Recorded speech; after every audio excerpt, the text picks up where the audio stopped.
చేసినప్పుడు ఇదా అంటే ఒక మొండి మరక అన్నట్టు ఇది, అవునా కదా? మన బండల మీద కూడా ఇట్లాంటి మరకలు మొండి మరకలు ఉన్నాయి. లైజాల్తో క్లీన్ చేస్తున్నదా ఎంతవరకు యూజ్ అవుతుందని మనం చూసాం.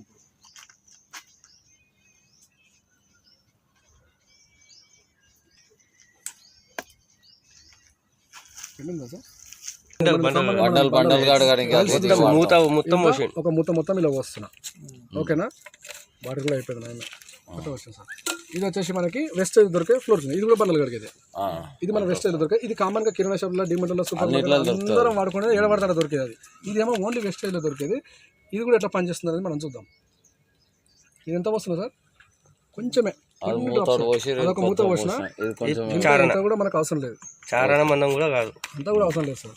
ఓకేనా, ఇప్పుడు చూడండి, ఇది వచ్చేసి మనకి లైజాల్. ఇది లైజాల్. ఓకేనా, ఇది వచ్చేసి మనకి వెస్టేజ్లో దొరికే ఫ్లోర్ క్లీనర్.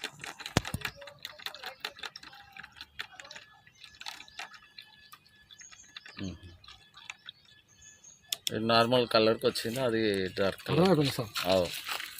అంటే ఇంకో 2 డ్రాపులు వస్తే మొత్తం క్లీన్ అయిపోతుంది. ఒకసారి చూడండి సార్, ఇప్పుడు లైజాల్ మనము అన్ని టీవీలో చూసి మనం తెచ్చుకుంటాం కదా. ఉదాహరణకి ఇప్పుడు ఎంత సార్, మన ఇంట్లో అంతకంటే లీటర్, హాఫ్ లీటర్ ఉంటుంది, లీటర్ ఉంటుంది. ఒకరొకరు అయితే ఊక ఓడిపోతారని చెప్పి 5 లీటర్ల క్యాన్లు కూడా తెచ్చుకుంటున్నారు, అవునా కదా?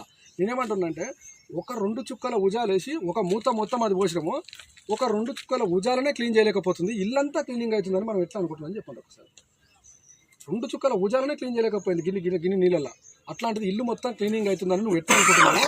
మనం అంటే దీనివల్ల ఉదాహరణ సార్ రూపాయి పెట్టినాం అనుకున్నాం, దానికి రూపాయి పెట్టి తెచ్చుకున్నాం. కనీసం ఒక 50% ఒక ఆటను ఆడు తినాలి, ఆటను మనం తినాలి, ఆటనా బాగుపడాలి అని మొత్తం ఆనికే పోతున్నాయి. ఇక మనకి ఏం యూజ్ వస్తుందో ఒకసారి ఆలోచించండి.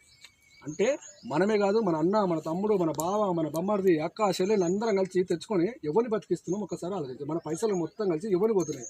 మనమేమో కష్టపడి పిల్లల కడుపులు చంపి అవి చేసి మనం పైసా కూడా పెట్టి అన్నిటికీ మనం అడ్జస్ట్ అవుతున్నాం. ఈయన మాత్రం అడ్జస్ట్ అవుతున్నాం.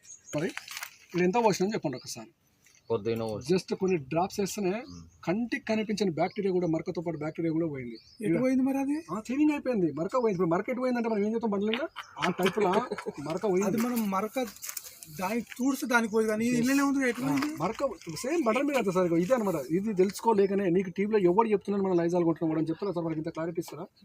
ఇట్లా మనం వచ్చి క్లారిటీ ఇచ్చి నువ్వు ఎందుకు కొనాలో మనం చూపిస్తాం. ఒక సైడ్ కన్నా చేరుకోలేదు, పైకన్నా తెలియలేదు, ఎటుపోయిందని ఏమంటున్నా అంటే, అట్లా కంటికి కనిపించిన మరక కూడా నూనె కూడా చెప్పిన.